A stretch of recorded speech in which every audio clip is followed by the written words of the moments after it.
Bismillahirrahmanirrahim. Students, today we are having second lecture of chapter 10, and we are to discuss Bronsted-Lowry concept and Lewis concept in today's lecture. Yesterday we discussed Arrhenius concept. Any question regarding Arrhenius concept of acids and bases? No, sir. उसके उनके हमने characteristics को study किया था और different examples हमने देखी जो कि एसिड्स और बेसिस की थी। लिमिटेशंस जो आर्हेनियस कॉन्सेप्ट की हैं ये भी हमने स्टडी की। तो आज हम ब्रॉन्स्टेड-लोरी कॉन्सेप्ट जो है इसको स्टार्ट करने लगे। बेटे 1923 में डैनिश केमिस्ट ब्रॉन्स्टेड और इंग्लिश केमिस्ट लोरी जो है इन्होंने इंडिपेंडेंटली यानी अलग-अलग प्रेजेंट किया अपनी थ्योरीज को जो कि एसिड्स और बेसिस के बारे में थी। और किस बेस पे ये थ्योरीज पेश की? प्रोटॉन ट्रांसफर की बेस पे।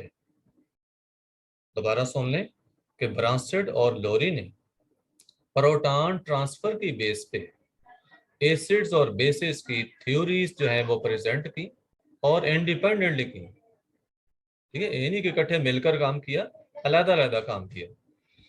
अब इनकी थ्योरी के मुताबिक एसिड जो है ये वो सब्सटेंस है, मॉलिक्यूल हो या आयन हो, ये वो सब्सटेंस होता है जो कि एक प्रोटॉन डोनेट कर सकता है to another substance.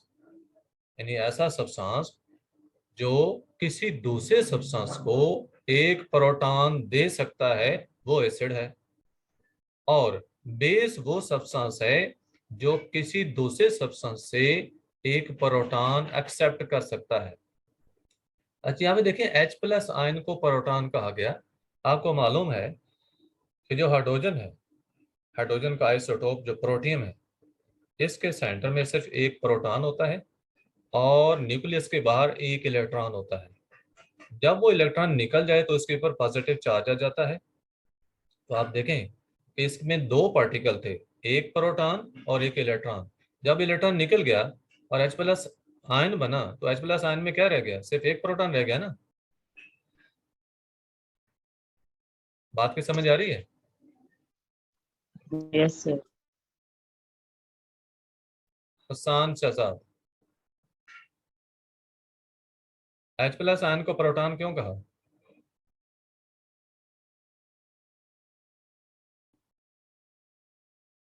Huzaifa Khalil आप बताएं, H+ आयन को प्रोटॉन क्यों कहा जा रहा है?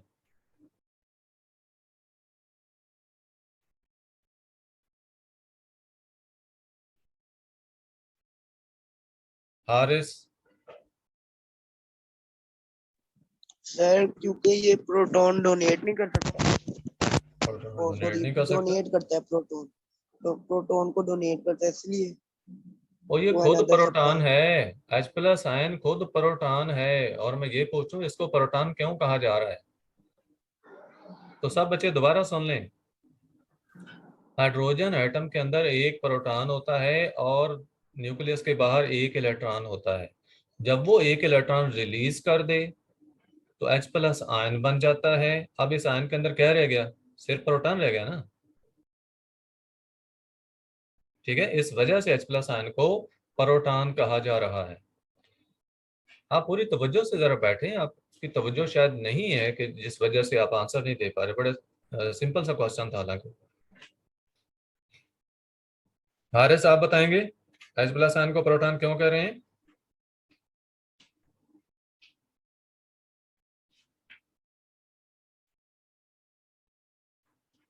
हेलो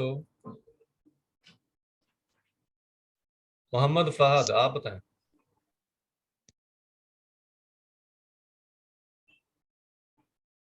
एहसान रजा,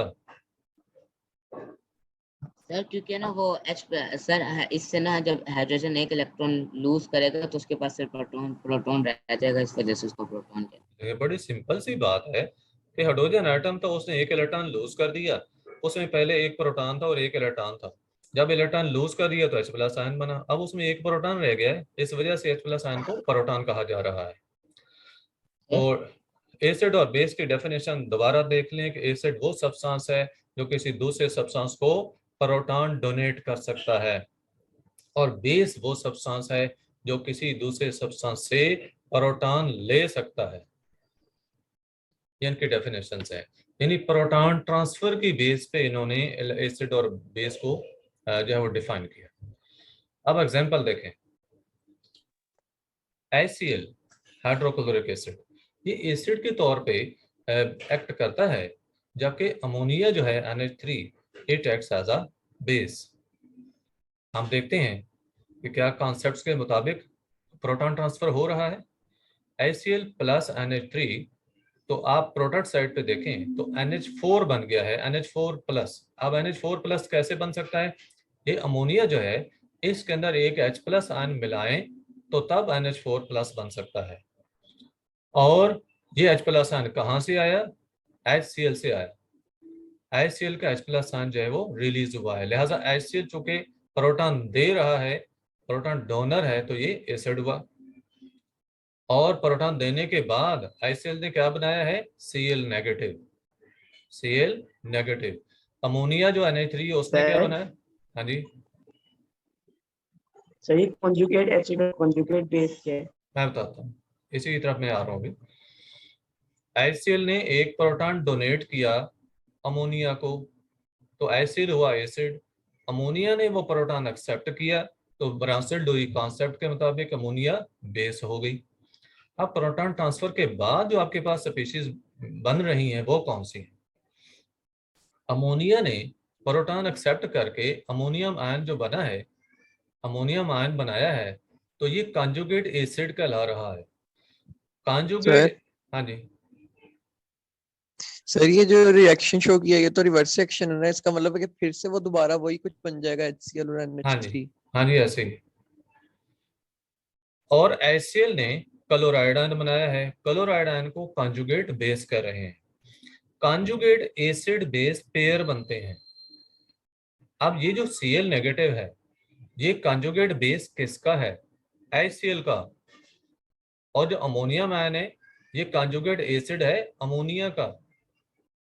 इसलिए कि यही अमोनियम आयन रिवर्स रिएक्शन में प्रोटॉन डोनेट करके अमोनिया बना रहा है, इसलिए अमोनियम आयन को कॉन्जुगेट एसिड बेस का कहेंगे, अमोनिया का। और जो क्लोराइड आयन है वो कॉन्जुगेट बेस HCl का है।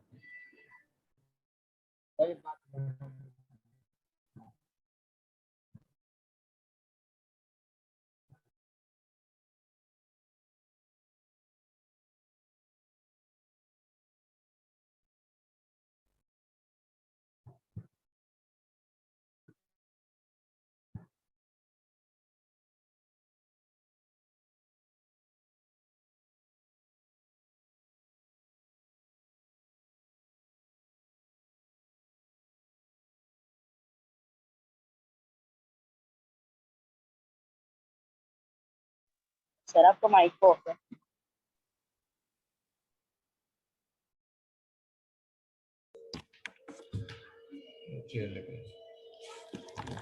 हाय स्टूडेंट्स, HCl को मैंने बताया कि HCl ने प्रोटॉन दिया तो वो एसिड है, अमोनिया ने एक्सेप्ट किया था वो बेस है। रिवर्स रिएक्शन में ये जो अमोनियम आयन है ये प्रोटॉन डोनेट कर रहा है, लिहाजा रिवर्स रिएक्शन में ये क्या हुआ? एसिड। तो इसको कॉन्जुगेट एसिड कह रहे हैं। कॉन्जुगेट स्पीशीज क्या होती हैं? जो पेयर्स की फॉर्म में एग्जिस्ट करें, पेयर्स की फॉर्म में एग्जिस्ट करें जो स्पीशीज, इनको कॉन्जुगेट कहा जाता है। अब आप देख रहे हैं कि यहाँ पे ये पेयर्स ही हैं।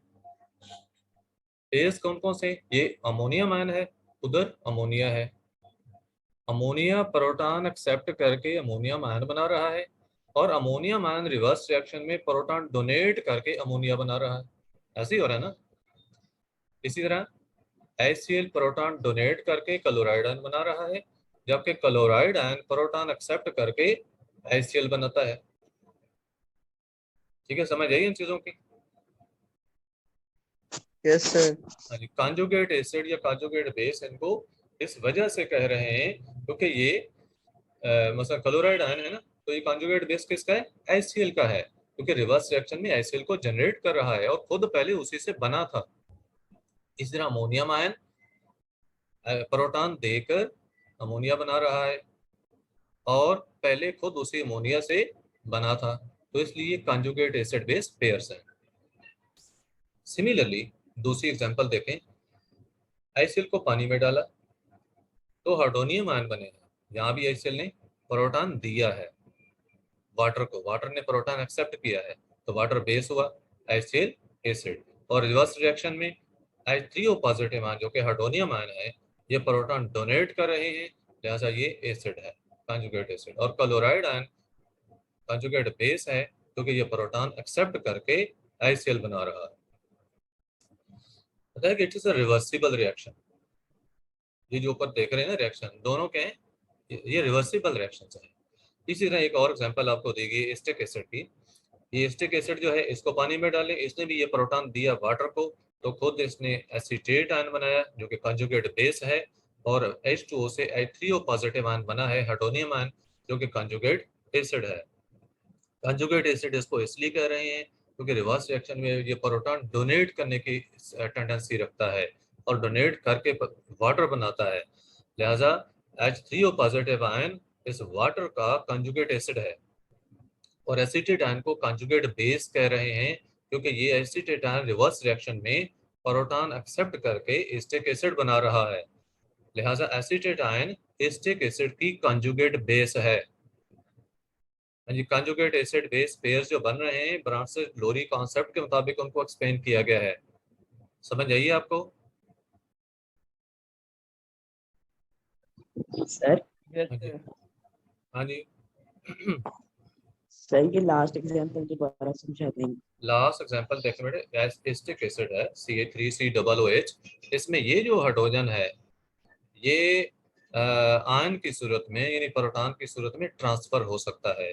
ये एसिड एक प्रोटॉन ट्रांसफर कर सकता है, तो जब इसने प्रोटॉन दिया है वाटर ने एक्सेप्ट कर लिया है, तो ये जो C3COOH है ये एसिड हुआ और वाटर बेस के तौर पे एक्ट कर रहा है।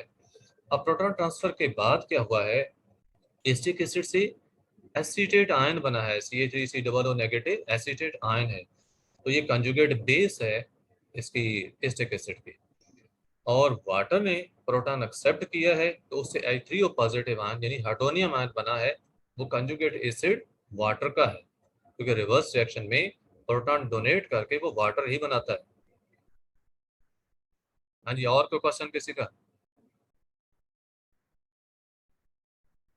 सर हाँ जी, सर ये H3O+ आयन है, हाँ ये जी। प्रोटॉन डोनेट करके H2O बनेगा ये प्रोटॉन रिवर्स डोनेट रिएक्शन। करेगा ना, जब ऐसे प्रोटॉन अलग हो जाएगा तो ये बाकी क्या रह जाएगा, वाटर H2O रह जाएगा, इसलिए ये कंजुगेट एसिड वाटर का है। किसी बच्चे का कोई क्वेश्चन है तो पूछें। सर ये ना अगर एसिड और बेस की कोई डेफिनेशन है तो हम कौन सी लिखेंगे?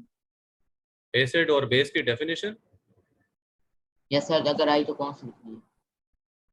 देखें, आपको कॉन्सेप्ट के लिहाज से बताई पूछी जाएगी। जब ये एसिड और बेस की डेफिनेशन पूछी जाएगी ना, तो आपको सर बताया जाएगा अकॉर्डिंग टू आर्हेनियस, एक बल्कि कहा जाएगा आर्हेनियस कॉन्सेप्ट जो है वो डिस्क्राइब करें, या define acid and base according to Lewis concept, according to Bronsted Lowry concept, इस तरह से। अगर सिंपली एसिड को डिफाइन करना कहा जाए और किसी कॉन्सेप्ट का नाम ना लिया गया हो, तो आपने आर्हेनियस कॉन्सेप्ट के मुताबिक डिफाइन कर देना कि वो स्पीशीज जो पानी में हाइड्रोजन आयन दे वो एसिड है और जो हाइड्रोक्साइड आयन दे वो बेस है। लेकिन अगर कॉन्सेप्ट का कहें तो फिर जो कॉन्सेप्ट पूछा जाए वो बताना। आसान आसान बेटे, आप बताएंगे ये जो क्लोराइड आयन है इसको कंजुगेट बेस क्यों कह रहे हैं?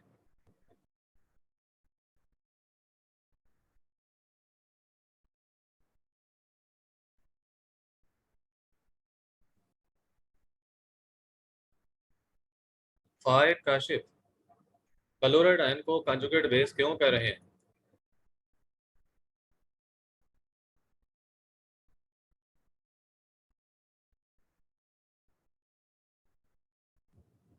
मोईस सज्जाद,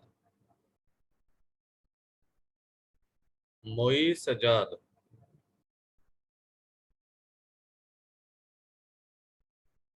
मोहम्मद फहद, क्वेश्चन का आंसर ना देने वाले स्टूडेंट्स जो हैं उनकी दो पॉसिबिलिटीज हो सकती हैं, या उनको क्वेश्चन नहीं आता या वो क्लास में प्रेजेंट ही नहीं है। अच्छा, मोहित सजाद कहते हैं कि नेट इशू है, मैं बोल नहीं सकता।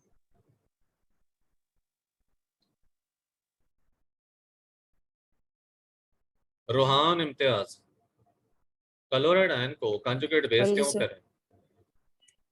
क्लोराइड आयन कंजुगेट बेस क्यों कहला रहा है?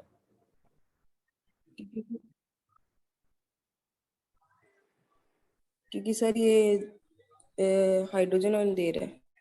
बेटे दे तो नहीं रहा, ये हाइड्रोजन आयन लेकर HCl बना रहा है रिवर्स रिएक्शन में।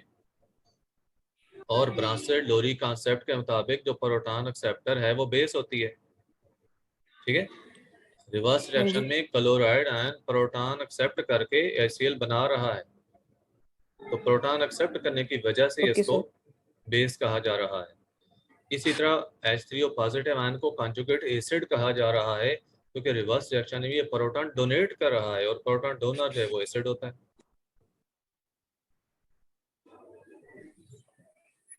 नेक्स्ट, आपको बताया गया कि इट मींस कि एवरी एसिड प्रोड्यूसेस अ कंजुगेट बेस। आपने एसिड बेस पेयर देखे हैं ना, कि कोई भी एसिड जो है प्रोटॉन डोनेट करता है तो उससे आगे वो किस में कन्वर्ट हो जाता है? बेस में, जो कि उसकी कंजुगेट बेस कहला रही है। और एवरी बेस जो है, हर बेस जो है वो प्रोड्यूस करती है कंजुगेट एसिड, क्योंकि प्रोटॉन एक्सेप्ट करके जो स्पीशी बनती है उस नई बनने वाली स्पीशी में प्रोटॉन डोनेट करने की सलाहियत होती है, लिहाजा वो एसिड हुई। और वो कॉन्जुगेट एसिड कहला रही है, क्योंकि जिस बेस से बनी है रिवर्स रिएक्शन में वो उसी को जनरेट करेगी। Such that there is conjugate acid base pair, कहा कि ये एसिड जो है वो कॉन्जुगेट बेस जनरेट करता है, बेस जो है वो कॉन्जुगेट एसिड को जनरेट करती है, लिहाजा acid base conjugate acid base pair बन जाते हैं। ये कंजुगेट के मीनिंग्स भी आपको शो किए यहाँ पे, कि इसका मतलब कि joint together as a pair, देखिए पेयर्स की सूरत में आपस में जॉइंट है।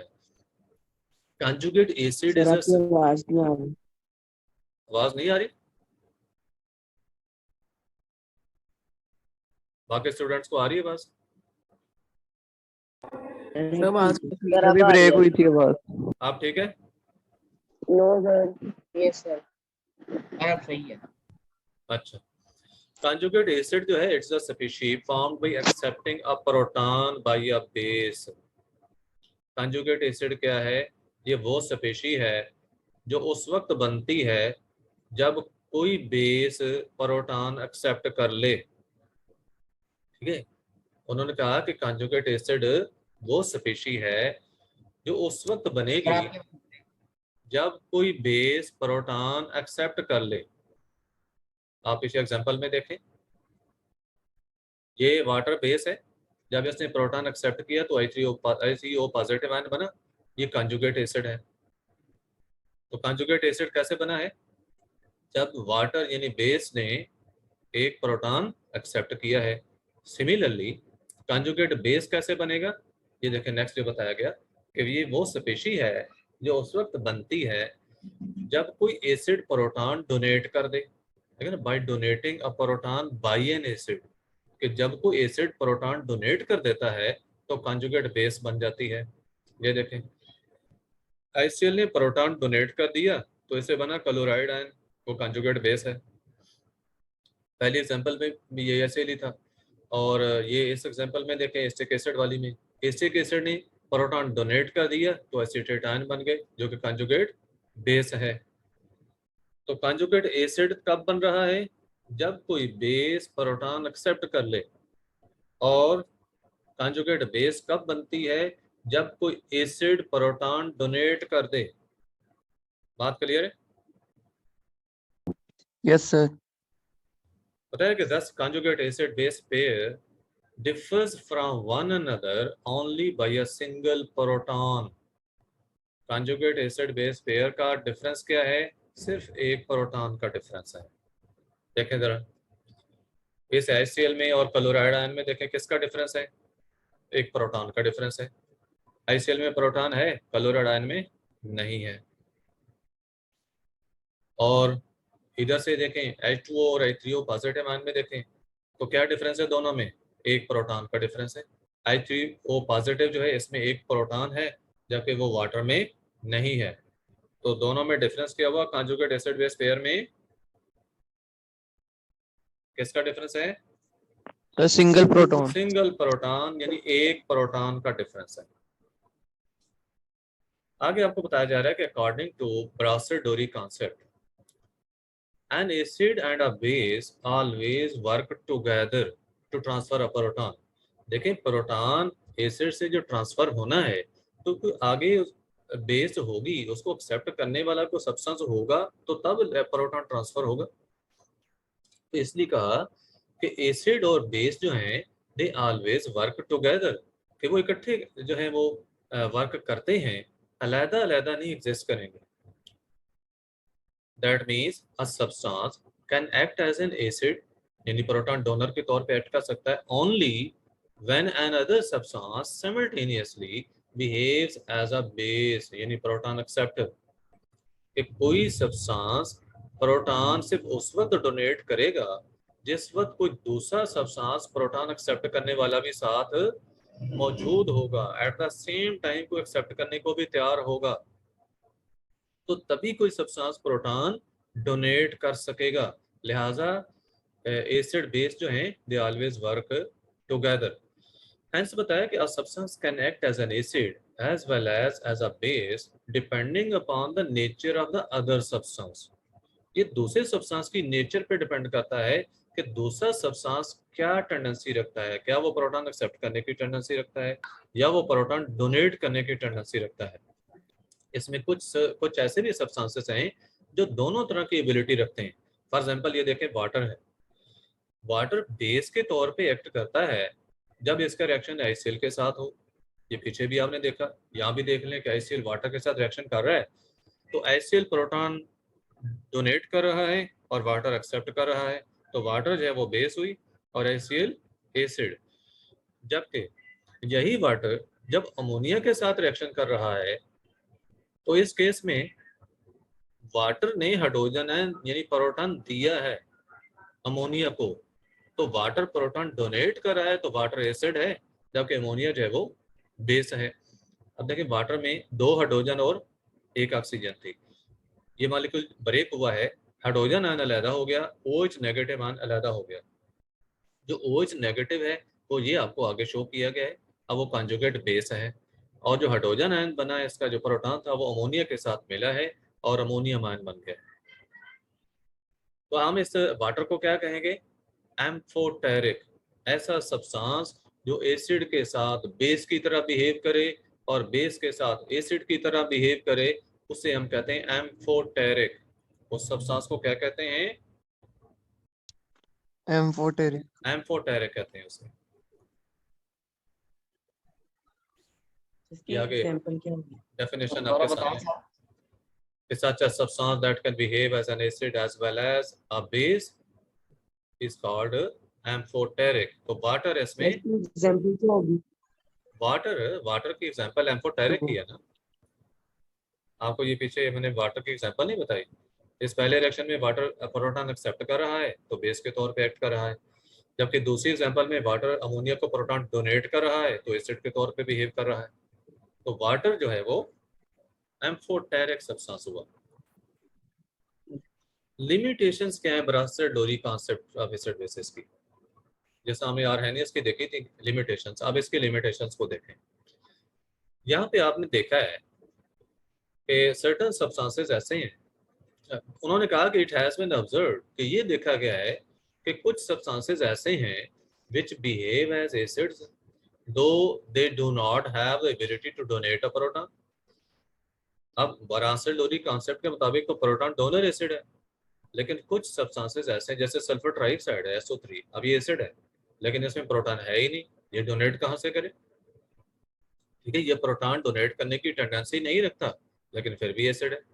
तो ब्रासर-डोरी कॉन्सेप्ट के मुताबिक हम इसको एसिड नहीं कह सकते, हालांकि ये एसिड है, तो हम डिफाइन नहीं कर पा रहे उस कॉन्सेप्ट के बेस पे, तो उसकी लिमिटेशन हुई। सिमिलरली आप कैल्शियम ऑक्साइड को देखें, CaO, ये बेस के तौर पे बिहेव करता है, लेकिन ये प्रोटॉन एक्सेप्ट नहीं कर सकता। कैल्शियम ऑक्साइड जो है it can't accept a proton. तो ब्रांसिलोरी तो कहते हैं कि प्रोटॉन एक्सेप्टर बेस है। अब कैल्शियम ऑक्साइड बेस है लेकिन प्रोटॉन एक्सेप्ट करने की टेंडेंसी नहीं है। तो ये लिमिटेशन हुई, ये दो लिमिटेशंस आपको बताएगी। अच्छा, ये स्टेटमेंट सुने, all Arrhenius acids are Bronsted Lowry acids but except OH negative, other Bronsted Lowry bases are not Arrhenius bases. देखें, all arrhenius acids are Bronsted Lowry acids. Arrhenius acids कौन से हैं? जो पानी में हाइड्रोजन आयन दें, जो पानी में हाइड्रोजन आयंस दें। हाइड्रोजन आयन दें, और हाइड्रोजन आयन क्या है? प्रोटॉन है। इधर ब्रांसिलोरी कॉन्सेप्ट के मुताबिक भी एसिड्स वो हैं जो प्रोटॉन डोनर हों, लिहाजा जितने आर्हेनियस एसिड्स हैं वो सारे ब्रांसिलोरी एसिड्स भी हुए। ये पहली बात क्लियर होगी। पहली स्टेटमेंट के जितने आर्हेनियस एसिड्स हैं वो सारे ब्रांसिलोरी भी एसिड्स हैं। ये दोनों कॉन्सेप्ट्स के मुताबिक जो कंपाउंड्स हैं उनको एक तरह से डिफाइन किया जा रहा है कि प्रोटॉन ट्रांसफर कर रहे हैं, उधर का हाइड्रोजन आयन दें एक्वा सॉल्यूशन में। ब्रांसिलोरी कॉन्सेप्ट के मुताबिक कि प्रोटॉन डोनेट करें, तो वो एक ही बात है। अच्छा, दूसरी बात बताई कि एक्सेप्ट OH नेगेटिव आयंस, बाकी जितने ब्रांसिलोरी बेसिस हैं वो आर्हेनियस बेसिस नहीं हैं। वजह, आर्हेनियस बेस वो है जो पानी में हाइड्रोक्साइड आयन दे। अब ब्रांसिलोरी बेसिस में से सिर्फ एक बेस OH नेगेटिव ऐसा है जो कि बजाते खुद OH है, ठीक है, बजाते खुद ही OH है, तो पानी में डालेंगे OH पानी के अंदर शामिल हो गए। और आर्हेनियस कॉन्सेप्ट के मुताबिक भी OH देने वाला सब्सटेंस है वो बेस होता है, इसलिए OH जो है ये तो बेस कहलाएगी। लेकिन सर ये कोई, एक दफा दोबारा समझा दें। मैं अभी समझा रहा हूँ इसको। OH नेगेटिव ब्रांसिलोरी बेस है और ये आर्हेनियस कॉन्सेप्ट के मुताबिक भी बेस ही है, क्योंकि आर्हेनियस कॉन्सेप्ट में OH नेगेटिव आयन पानी में देने वाली स्पीशी बेस होती है। लेकिन OH नेगेटिव के अलावा बाकी जितनी बेसिस हैं ब्रांसिलोरी बेसिस, उनके अंदर हाइड्रोक्साइड आयन देने की टेंडेंसी या एबिलिटी नहीं है। वो hydroxide ion OH negative ion नहीं दे सकते, इसलिए वो आर्हेनियस बेसिस नहीं है। ठीक है, OH नेगेटिव आयन ऐसा ब्रांसिलोरी बेस है जो कि आर्हेनियस कॉन्सेप्ट की तरह ही बेस की प्रॉपर्टी शो कर रहा है, यानी OH आयन पानी में जा रहे हैं। OH नेगेटिव आयन के अलावा बाकी ब्रांसिलोरी बेसिस जितने हैं उनमें OH आयन देने की सलाहियत नहीं है, लिहाजा बाकी सारे ब्रांसिलोरी बेसिस आर्हेनियस बेसिस नहीं हैं। हाँ जी, बात क्लियर हुई है? ये एंड वाली बात दोबारा रिपीट कर दीजिए। आप इधर पीछे एग्जांपल्स में देखें, यहाँ पे बेसिस आपके सामने है, जैसे कि फॉर एग्जांपल ये अमोनिया है, ये बेस है, आर्हेनियस दूसरा ब्रांसिलोरी बेस है। क्या ये OH आयन दे सकता है? नहीं दे सकता। No sir. तो ब्रांसिलोरी बेस है लेकिन ये आर्हेनियस बेस नहीं है। ये बाकी एग्जांपल्स में, ठीक है, अमोनिया वाली एग्जांपल होगी है ना। कैल्शियम ऑक्साइड को देखें, ये कैल्शियम ऑक्साइड जो है ये ब्रांसिलोरी बेस है लेकिन ये आर्हेनियस बेस नहीं है। वजह क्या? कि ये इसमें OH आयन है ही नहीं जो कि ये दे सके। ये मैंने आपको एग्जांपल्स दिए हैं दो, कि ये सब्सटेंसेस ब्रांसिलोरी कॉन्सेप्ट के मुताबिक बेसिस हैं लेकिन चूंकि OH आयन नहीं दे सकते तो आर्हेनियस बेसिस नहीं है। हाँ जी, पूछे क्वेश्चन। सर ये ब्रांसिलोरी बेस के इसके तो ये हाइड्रोजन, सर ये जो प्रोटॉन है ये तो एक्सेप्ट करता है ना, ये इसके जो बेस है ब्रांसिलोरी बेस की। बिल्कुल, प्रोटॉन एक्सेप्ट करता है। ब्रांचेड तो लोरी सर ये बेस OH कैसे देगा, ये डोनेट कैसे करेगा? ये तो OH एक्सेप्ट नहीं डोनेट कैसे करता। कर देखें, ये OH नेगेटिव आयन इटसेल्फ, सिर्फ अकेला OH नेगेटिव जो है, अकेला OH नेगेटिव जो है, इसके अंदर प्रोटॉन एक्सेप्ट करने की टेंडेंसी है या नहीं? कर सकता है ना accept proton? OH negative proton accept yes करके सर, H2O बनाएगा, यस वाटर सर, बनाएगा। यस इसलिए जी OH नेगेटिव जो है ये क्या है, ब्रांचेड लोरी बेस है। ठीक है, ओके सर, आगे सुन। यस अब OH खुद पानी में आपने डाला तो पानी में OH शामिल हो गया ना, यस सर, तो आर्हेनियस कॉन्सेप्ट के मुताबिक बेस वो होता है जो पानी में हाइड्रोक्साइड आयन दे। इस यस वजह सर, से ये जो OH नेगेटिव है ब्रांचेड लोरी बेस है, लेकिन ये आर्हेनियस कॉन्सेप्ट के मुताबिक भी बेस ही है। जबकि यस सर, इसके अलावा बाकी जितने आर्हेनियस सॉरी ब्रांचेड लोरी बेसिस हैं, जैसे कैल्शियम ऑक्साइड है, अमोनिया है, वो आर्हेनियस कॉन्सेप्ट के मुताबिक बेस नहीं कहला सकते, क्योंकि वो हाइड्रोक्साइड आयन देने की सलाहियत नहीं रखते, उनमें है ही नहीं हाइड्रोक्साइड आयन। जैसे सिर्फ हाइड्रोक्साइड आयन बस कह सकते हैं ना हाइड्रोनियस बेस। हाँ जी, कह सकते हैं। अच्छा, ये एग्जांपल्स आगे हैं, जरा सोच कर आंसर देंगे।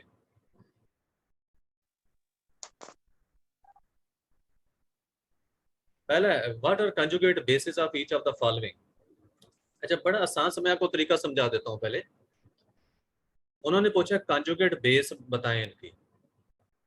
कंजुगेट बेस वो होगी, इनमें से एक प्रोटॉन निकाल देना है आपने तो उसकी कंजुगेट बेस बन जाएगी। जितनी स्पीशीज दी हुई हैं हर एक में से एक एक प्रोटॉन निकालते जाना है, तो वो उनकी जो बेसिस बनती जाएंगी वो कंजुगेट बेसिस ही होंगी। जैसे पीछे एग्जांपल्स में आपने देखा ना, ये देखिए HCl है, इसका प्रोटॉन निकाल दिया तो क्लोराइड आयन बना है जो कंजुगेट बेस है। वाटर से एक प्रोटॉन निकल गया, OH नेगेटिव आयन बना है, कंजुगेट बेस है। लिहाजा किसी भी सब्सटेंस से जब एक प्रोटॉन निकल जाएगा तो वो कंजुगेट बेस बन जाएगी। HS माइनस एक प्रोटॉन निकाल दें, बाकी क्या बचेगा, S2 माइनस, S2 माइनस एक पॉजिटिव चार्ज निकल जाएगा ना, H के ऊपर पॉजिटिव चार्ज था वो निकल गया तो S2 माइनस हो जाएगा, कंजुगेट बेस होगी। H3, हाँ जी,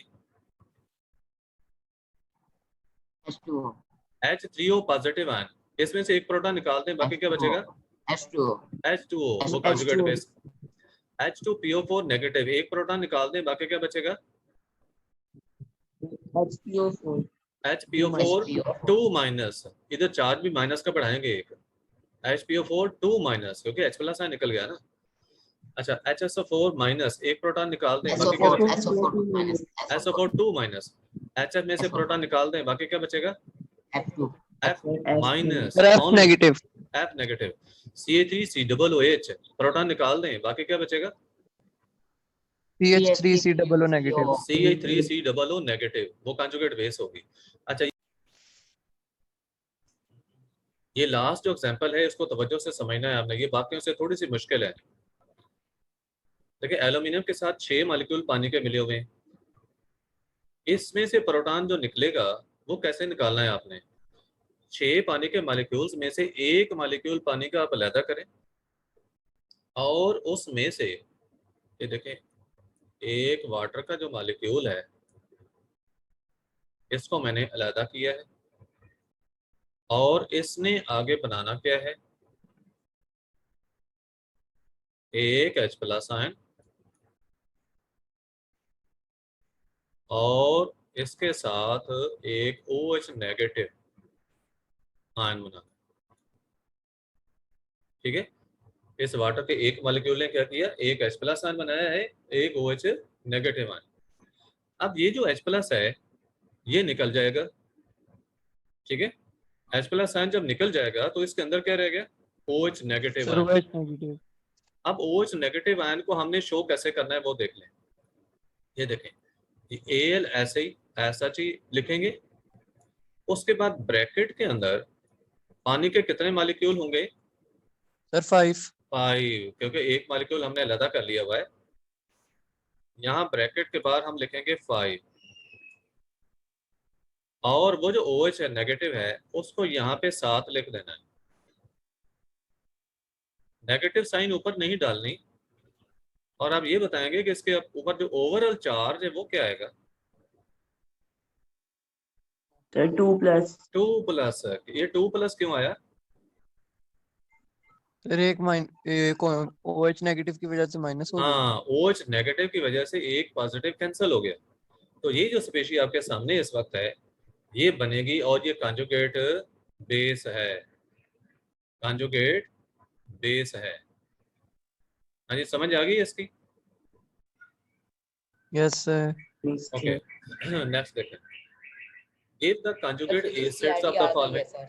हाँ जी सर नेक्स्ट लेक्चर की आईडी आ गई है सर, कह रहे हैं बेटे, join 1 मिनट का काम।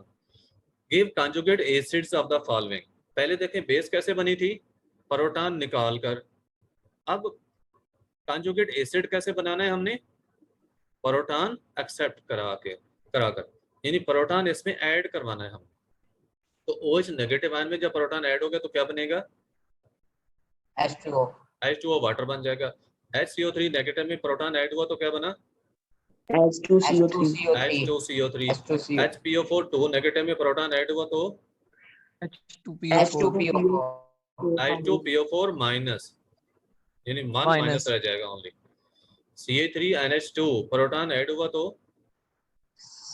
CH4NH। CH3NH3 पॉजिटिव, ये NH3 बन जाएगा और ऊपर यहाँ पॉजिटिव चार्ज भी आ जाएगा। CO3 2 नेगेटिव,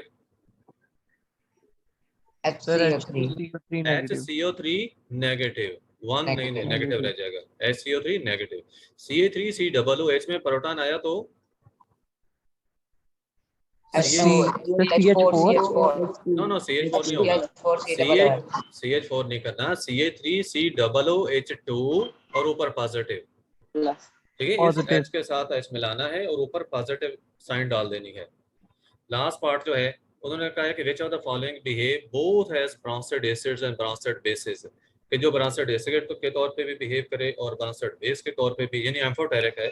आपने वो सब्सटेंस देखना है जिसमें प्रोटॉन देने की भी सलाहियत हो और प्रोटॉन लेने की भी हो। तो पहला वाटर है, वाटर में दोनों सर टेंडेंसीज हैं। H2O। HCO3 में भी दोनों टेंडेंसीज हैं, यस सर। ये प्रोटॉन दे भी सकता है प्रोटॉन ले भी सकता है। इसके बाद ये H2SO4 जो है इसमें प्रोटॉन देने की सलाहियत है, लेने की नहीं है। H3PO4 में प्रोटॉन देने की सलाहियत है, लेने की नहीं है। HS- में प्रोटॉन देने की भी सलाहियत है, प्रोटॉन लेने की भी सलाहियत है। अगर ये प्रोटॉन दे तो H2- बनता है और अगर प्रोटॉन एक्सेप्ट करे तो H2S बनता है। लिहाजा H2O, HCO3 नेगेटिव और HS नेगेटिव, ये ऐसे सब्सटेंसेस हैं जो कि ब्रांचेड एसिड्स भी हैं और ब्रांचेड बेसिस भी हैं। हाँ जी, चीजें क्लियर है ये?